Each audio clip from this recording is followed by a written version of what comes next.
Hello students, welcome in today's online lecture of Organization of Commerce and Management for 11th standard. Dear students, we have started the fourth chapter, Forms of Business Organization. In this chapter, we are going to discuss different forms of business organizations which comes under the private sector. I am sure now you know the meaning of private sector. Private sector means the business organizations which are owned, managed and controlled by private entities. So, all the forms of business organization which includes sole trading concern, partnership firm, joint Hindu family business, cooperative society and joint stock company. All these forms of business organization comes under the private sector. From this we already started the first one, that is sole trading concern. Sole trading concern is a popular not only in India but in foreign countries also. A sole trading concern is a form of private sector enterprise that is owned, managed and controlled by an individual entrepreneur.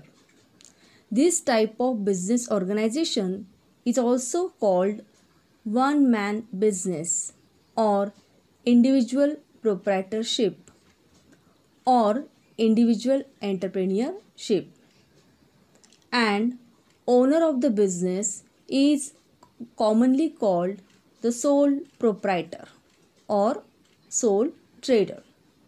Okay, as this business is conducted by a single person, so it is called as a sole proprietor.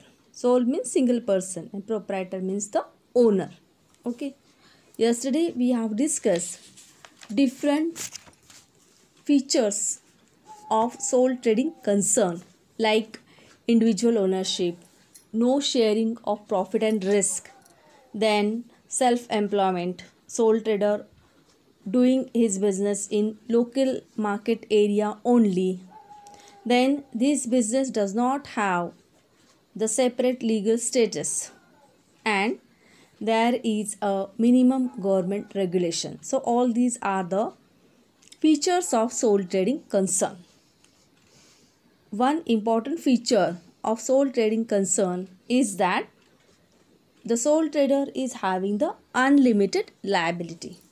Unlimited liability means there is no distinction between business property and personal property of sole trader.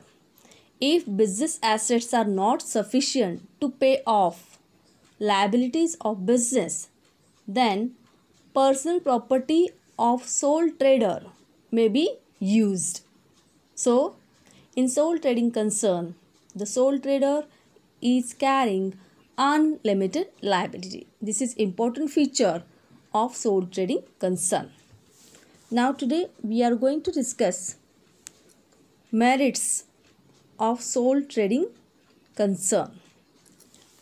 In merits, all the following points are included.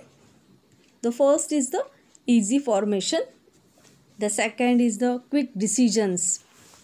Third is maximum secrecy. Fourth is direct motivation. Fifth, flexibility. Sixth one is lower cost. And seventh is efficiency. पहा विद्यार्थी मित्रांनो, private sector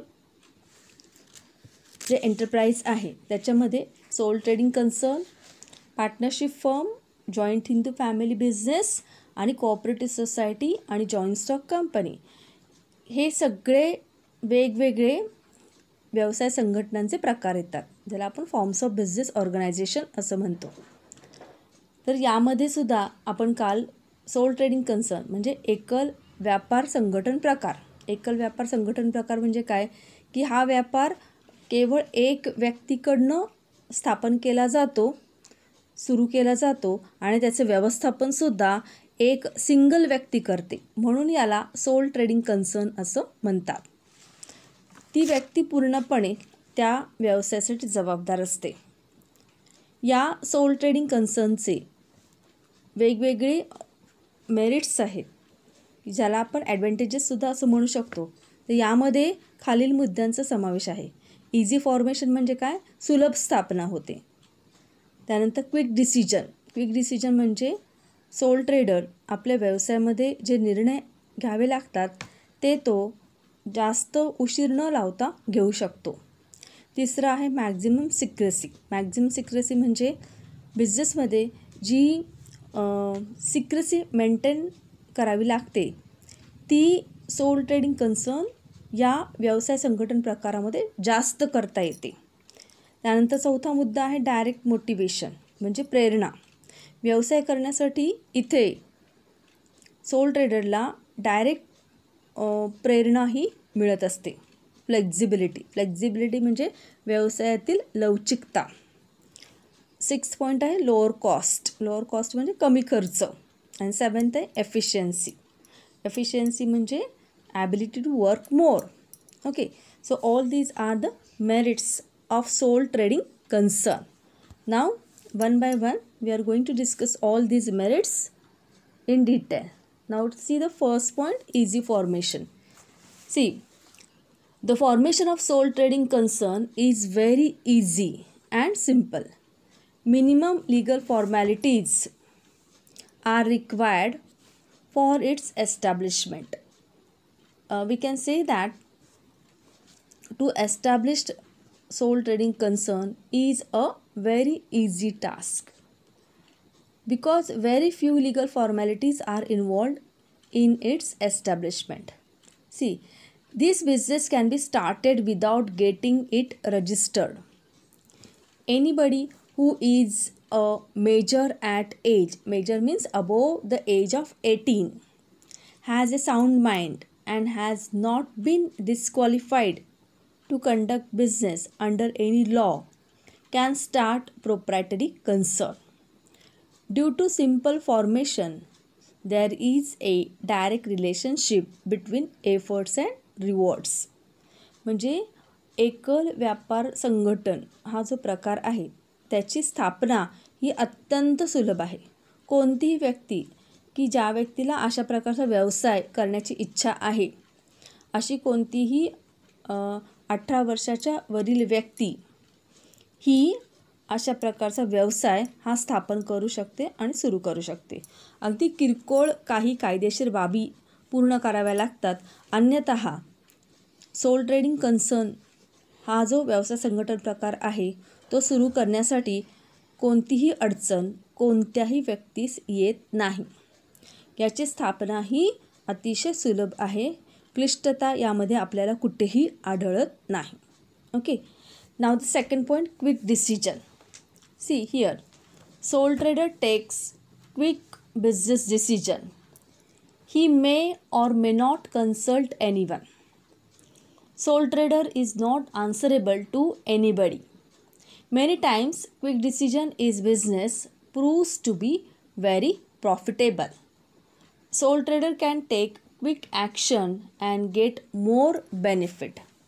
See, this is very important merit of sole trading concern, that the sole trader can take the decision immediately.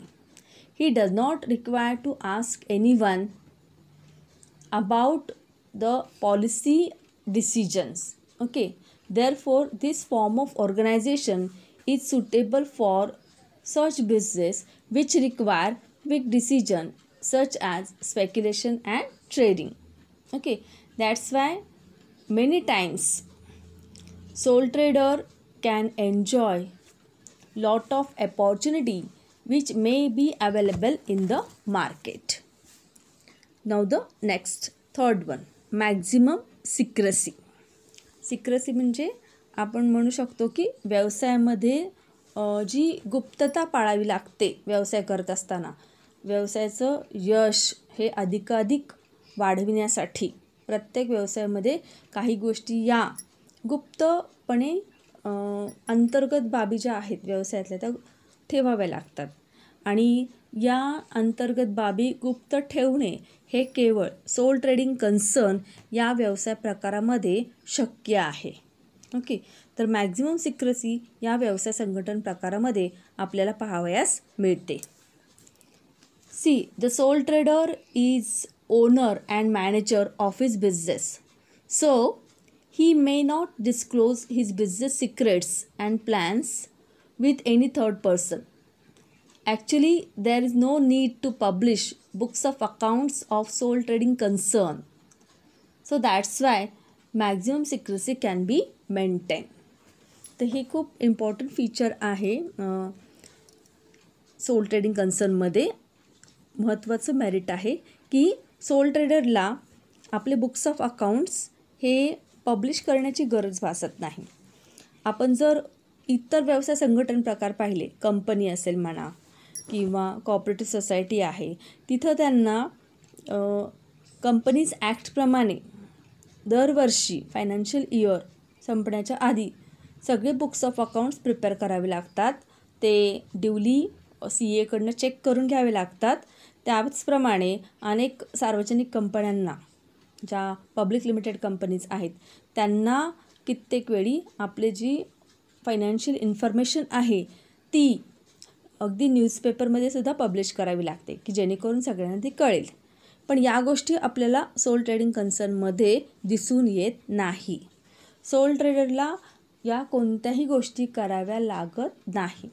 Okay, it is not compulsory for the sole trader. So that's why it is possible for the sole trader to keep all his record with himself. He is not answerable to any third party. Since the ownership as well as the management of business are in the hands of the sole proprietor, he can maintain vital business secrets with him only.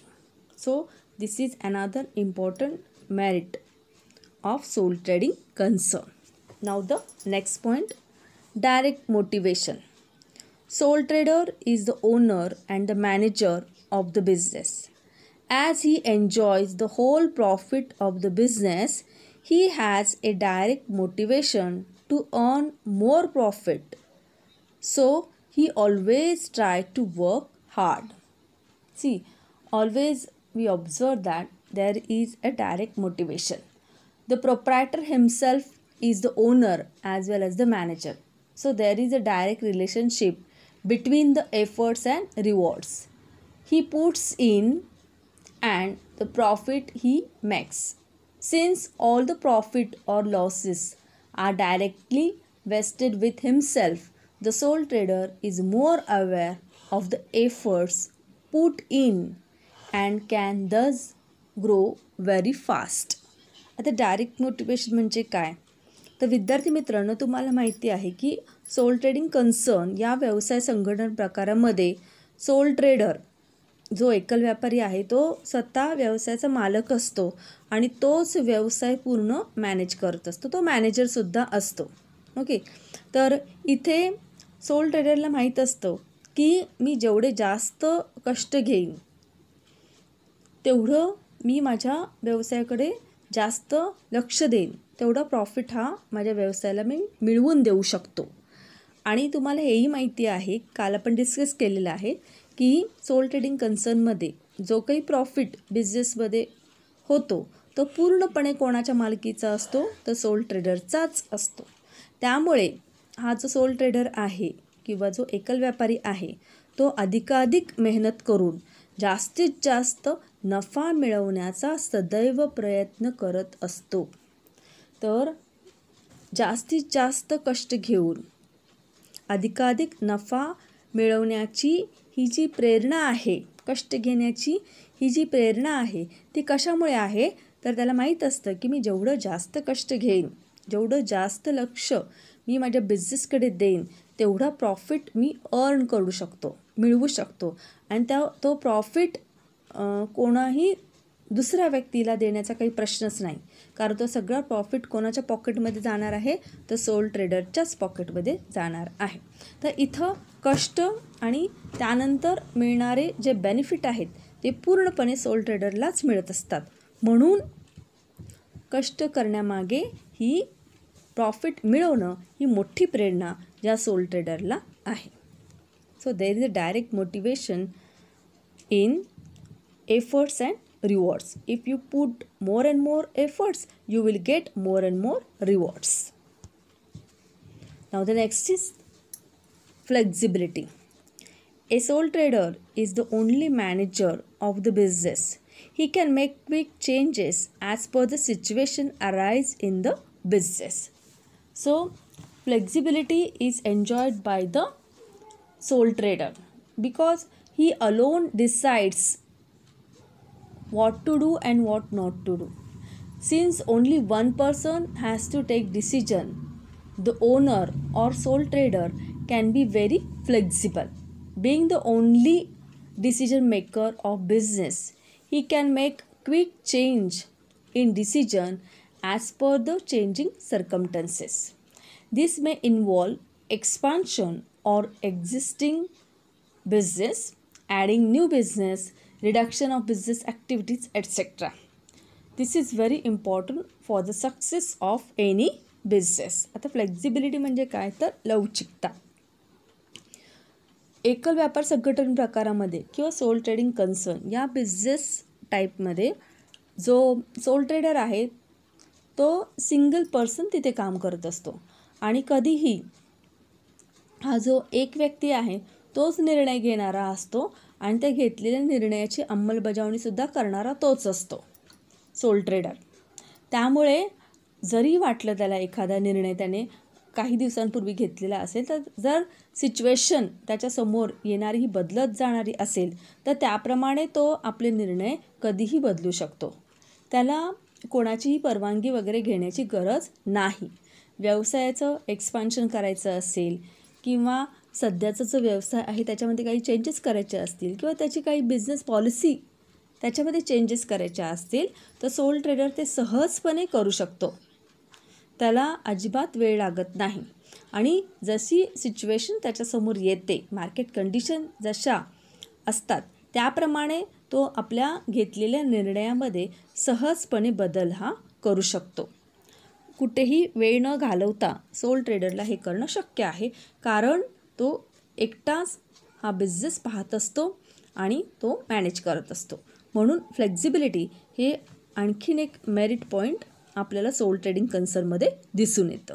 Okay, now the next is lower cost. See, the sole trader is a sole manager of his business, so he controls all the activities of business very finely. He always tries to minimize the wastage which results into lower cost of operation. He can expand his business and due to this it is possible for him to give maximum benefit to the business. आता lower cost कसं, lower cost म्हणजे काय, कमीत कमी खर्च. ठीक आहे, तर हा जो सोल ट्रेडर असतो तो स्वतःच ओनर आहे आणि स्वतःच मॅनेजर आहे बिझनेसचा. त्यामुळे सगळी कामं तो स्वतःच करत असतो आणि यामुळे काय होतं की सोल ट्रेडरला प्रत्येक ज्या बिझनेसशी रिलेटेड ॲक्टिव्हिटीज आहे तो ते पूर्णपणे लक्ष देऊन करतो. म्हणून कमीत कमी जे रिसोर्सेस आहेत त्याचा अपव्यय त्याच्याकडून होतो. म्हणजे प्रत्येक वस्तू, प्रत्येक लागणाऱ्या गोष्टी त्याचा परिपूर्ण चांगला वापर सोल ट्रेडर व्यवसायासाठी करत असतो आणि त्यामुळे त्याची कॉस्ट ऑफ ऑपरेशन ही कमी होत असते. म्हणजे जो खर्च आहे तो कमी होत असतो. म्हणजे प्रत्येक बिझनेससाठी जे इतर आपण ज्या मोठ्या दुसऱ्या व्यवसाय संघटनांचे प्रकार बघतो की जिथं एकापेक्षा जास्त व्यक्ती एकत्र येऊन काम करत असतात, तिथे मे बी खर्च हा जास्त होऊ शकतो. पण हा जो व्यवसाय संघटन प्रकार आहे सोल ट्रेडिंग कन्सर्न, तिथे एकच व्यक्ती सगळा बिझनेस हँडल करत असते. त्यामुळे त्या व्यक्तीला सगळ्या खर्चाची कल्पना असते. आपण कशा प्रकारे काम केलं तर आपला खर्च आपण कमी करू शकतो याची कल्पना त्याला सहज येत असते. त्यामुळे कमीत कमी खर्चामध्ये जास्तीत जास्त चांगला बिझनेस आपण कसा करायचा याचा निर्णय सोल ट्रेडर सहजपणे घेऊ शकतो. Okay, now the next is efficiency. As sole trader enjoys the whole profit of his business, he tries to maximize his profit by reducing wastages in his business. He avoids wastage like wastage of money, time, material, and efforts.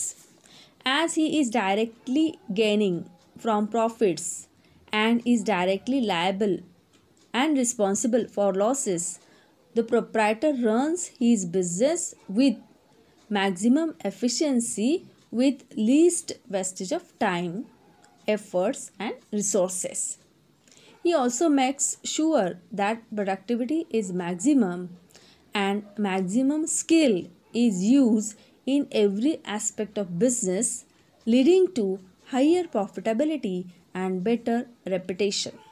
See, as sole trader is a single person doing all the business activity, he always try to give his all best to the business and to increase the profit.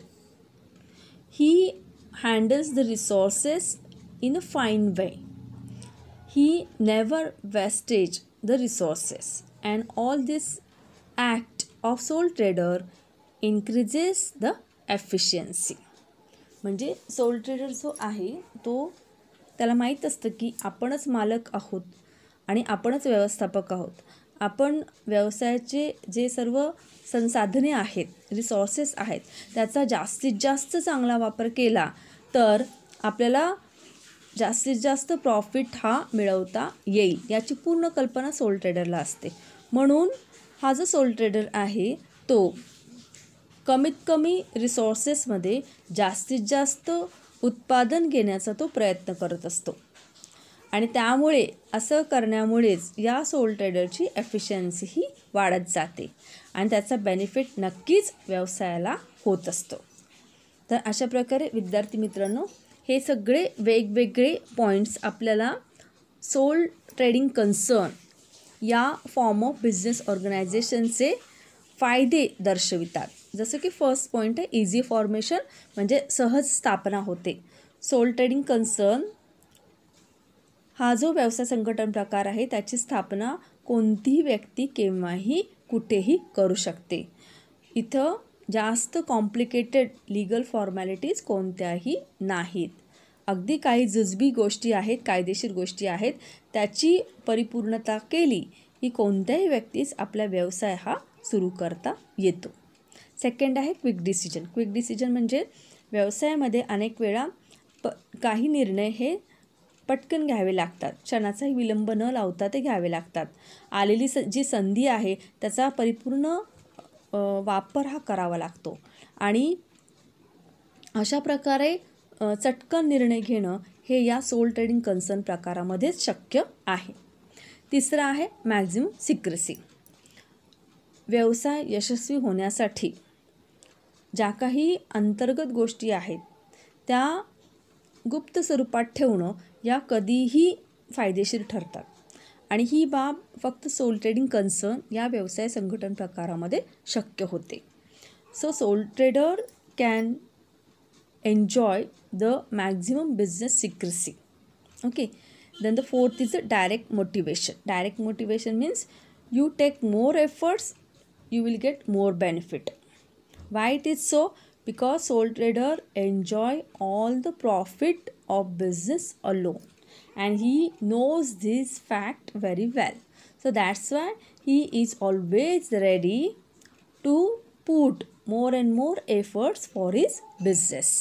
म्हणजे जे direct motivation लागतं कुठल्याही व्यवसायामध्ये की एखादी व्यक्ती काम करण्यासाठी, अधिक काम करण्यासाठी केव्हा तयार होईल, जेव्हा त्या व्यक्तीला माहीत असतं की सगळा जो फायदा आहे किंवा जे काही बेनिफिट्स मिळणार ते सगळे तुम्हालाच मिळणार आहेत, तेव्हा ती व्यक्ती अधिकाधिक कष्ट घेण्यासाठी तयार असते. तर सोल ट्रेडिंग कन्सर्नमध्ये सर्व व्यवसायाचे जे बेनिफिट्स असतात ते कोणाला मिळणार आहेत, तर सोल ट्रेडरला.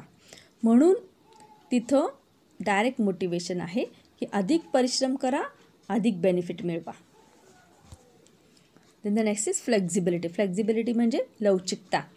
सोल ट्रेडिंग कन्सर्न या व्यवसाय संघटन प्रकारामध्ये आपल्याला फ्लेक्झिबिलिटी ही जास्त दिसून येते, कारण सोल ट्रेडर हा सिंगल पर्सन आहे तिथं काम करणारा, आणि तो आपल्या व्यवसायासाठी लागणारे निर्णय कधीही तो बदलू शकतो, आणि जशी परिस्थिती त्याच्यासमोर येते त्याप्रमाणे तो आपले निर्णय हे चेंज करत असतो. Then the sixth is lower cost. Lower cost म्हणजे कमीत कमी खर्चामध्ये सर्व व्यवसाय मॅनेज करणे. तर इथं सोल ट्रेडर हा स्वतःच मालक आणि स्वतःच व्यवस्थापक असल्यामुळे त्याला हे शक्य होतं की कमीत कमी खर्चामध्ये तो जास्तीत जास्त व्यवसाय चांगल्या प्रकारे करू शकतो. Then the last point is efficiency. So always sole trader tries to make maximum best possible use of resources to get more and more benefit. So this act of sole trader increases the efficiency of the business. So all these points are telling us the various merits of sole trading concern. Now we are going to discuss the demerits of sole trading concern. Now which are these demerits? The first is the limited capital, second is limited managerial skill, third is unlimited liability, fourth is lack of stability, next is lack of specialization, and the last one is not suitable for large scale operation. Now the first is the limited capital. See, as sole trader is a single owner, his capacity for raising capital is limited. He may raise capital from his friends, relatives and banks, but such sources are also very limited. So there is a financial difficulty for expansion and development of the business. आता विद्यार्थी मित्रांनो, जसं की तुम्हाला माहीत आहे soul trading concern म्हणजे काय, तर एका व्यक्तीकडून चालवली जाणारी व्यवसाय संघटन प्रकार, की ज्याचा मालक हा एक व्यक्ती असतो, त्याचं व्यवस्थापनसुद्धा तीच व्यक्ती पाहत असते. ओके, तर व्यवसायासाठी सर्वात महत्त्वाची गोष्ट म्हणजे काय असेल तर कॅपिटल, पैसा. जर तुम्हाला व्यवसाय एक्सपांड करायचा असेल, वाढवायचा असेल, त्याचं डायव्हर्सिफिकेशन करायचं असेल, मॉडर्नायझेशन करायचं असेल, तर जास्तीत जास्त भांडवलाची गरज असते.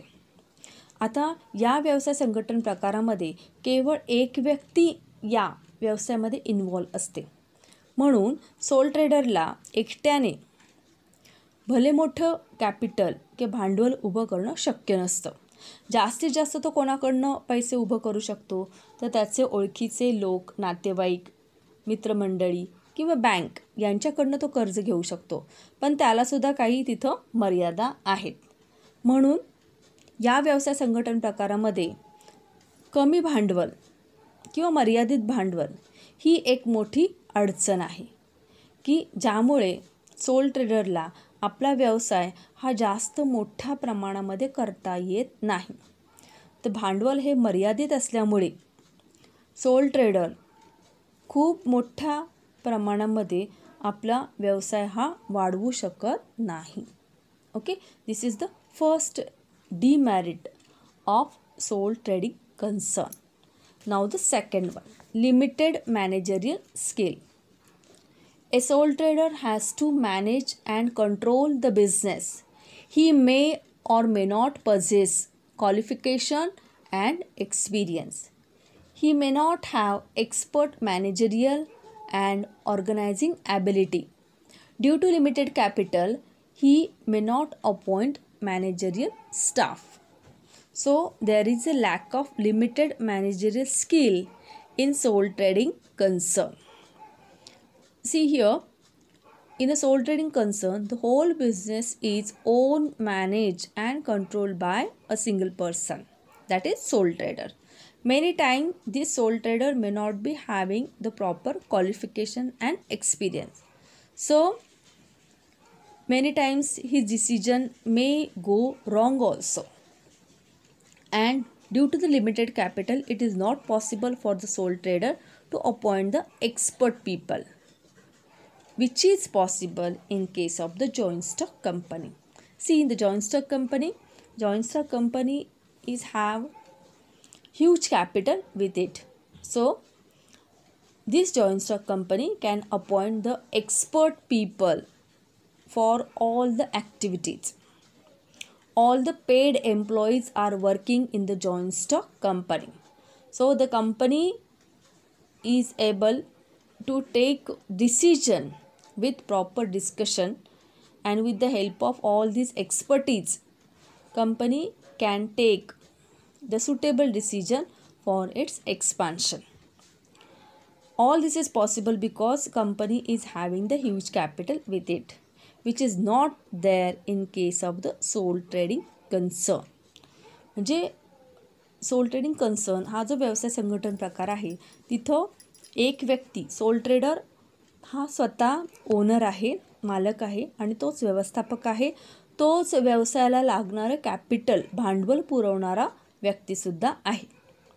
तर इथं सोल ट्रेडरच सगळं पाहत असतो. त्यामुळे जी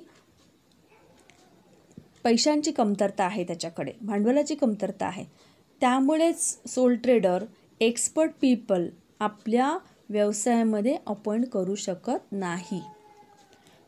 कारण जे एक्सपर्ट पीपल आहेत त्यांना जास्त सॅलरी द्यावी लागते आणि ते देणं हे सोल ट्रेडरला शक्य होत नाही.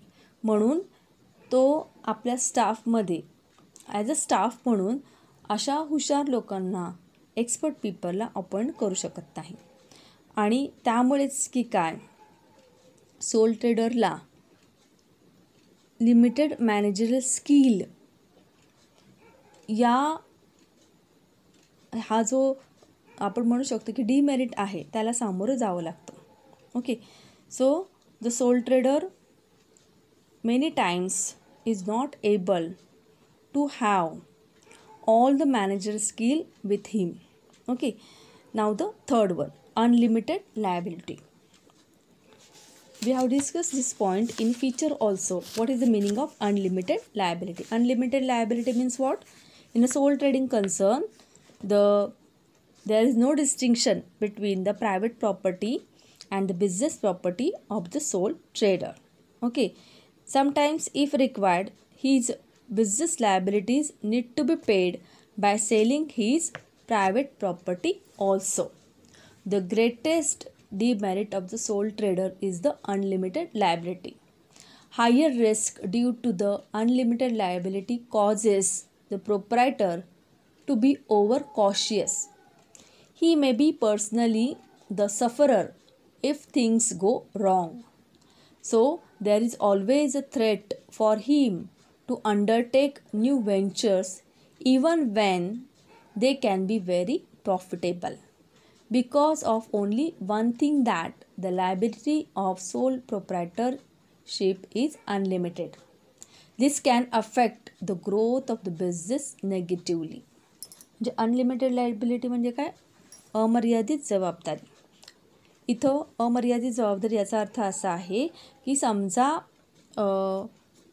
सोल ट्रेडरला व्यवसायामध्ये तोटा झाला, तर त्याची जी खाजगी संपत्ती आहे तिचा वापर करूनसुद्धा व्यवसायाचं ऋण, व्यवसायातले जे कर्ज आहे ते त्याला पूर्णपणे त्याची परतफेड करावी लागते. इथं सोल ट्रेडरची खाजगी संपत्ती, त्याची जी पर्सनल प्रॉपर्टी आहे आणि बिझनेस प्रॉपर्टी आहे, याच्यामध्ये कोणताही फरक केला जात नाही.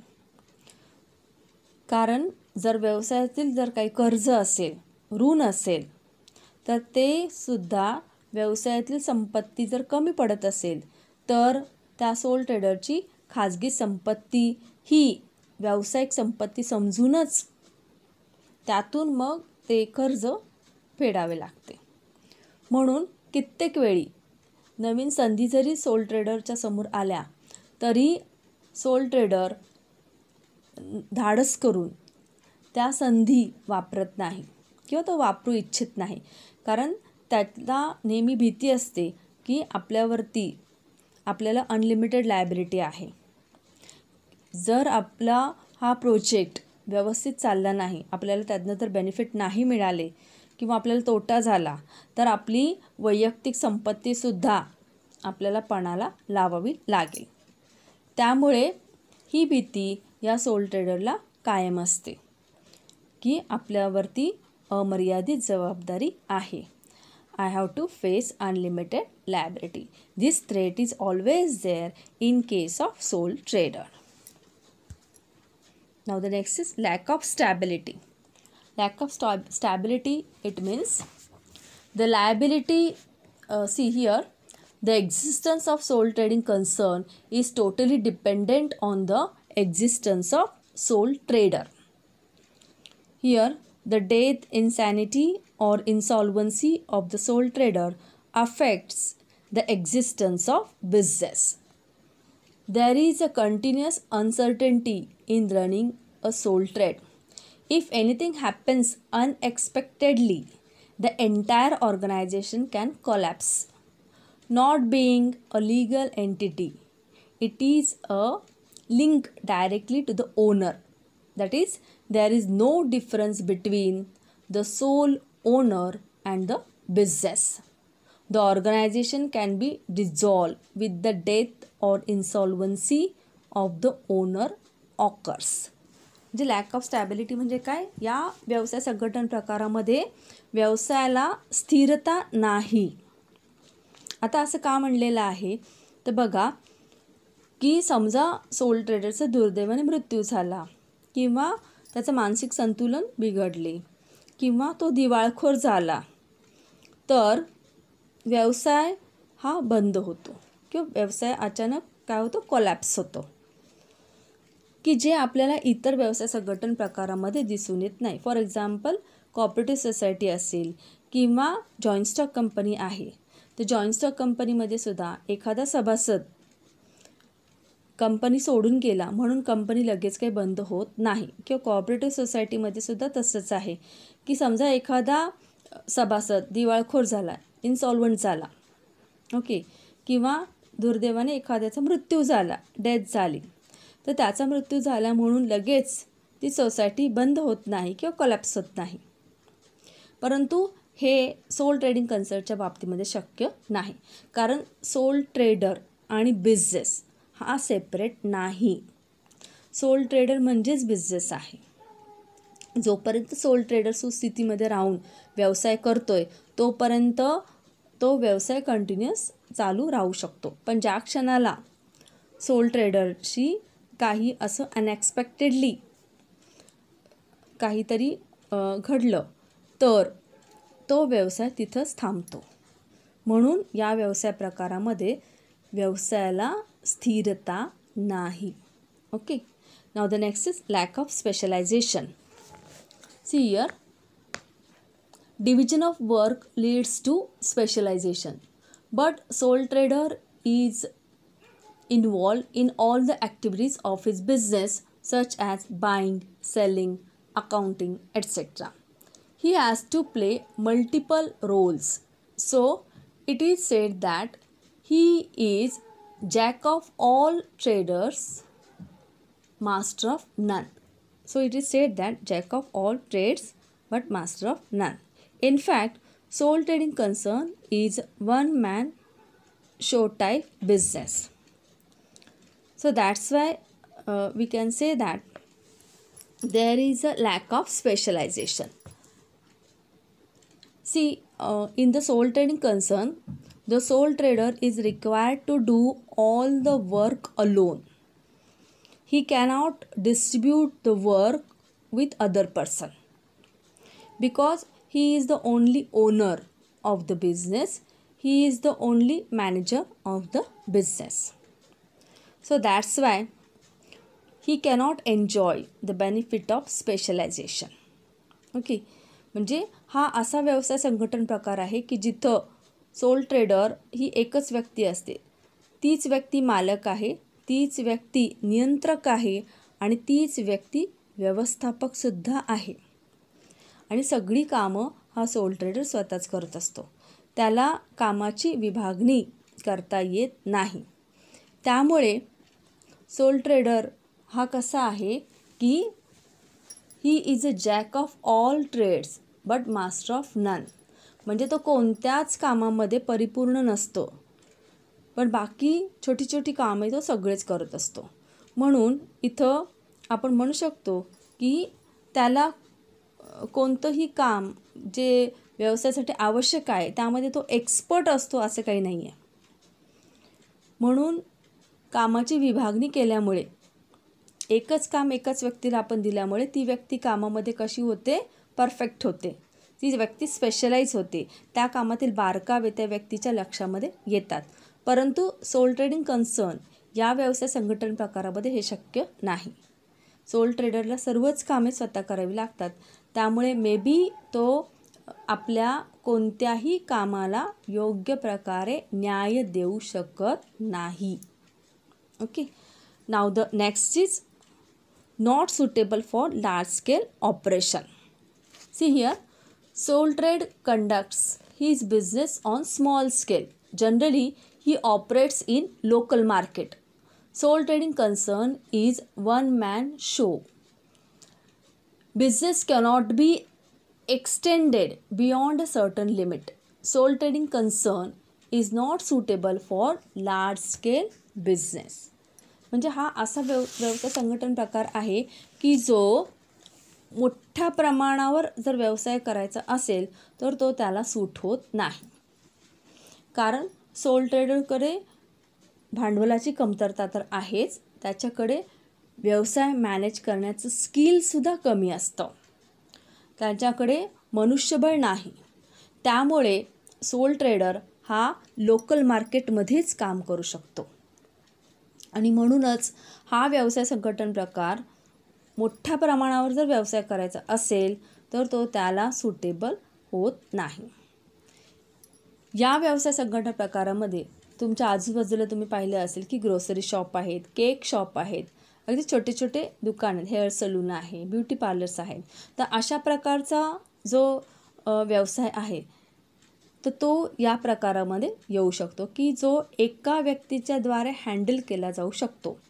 परंतु सोल ट्रेडर हा एका क्षमतेच्या पलीकडे आपला व्यवसाय हा वाढवू शकत नाही किंवा भांडवलामध्ये सुद्धा तो वाढ करू शकत नाही.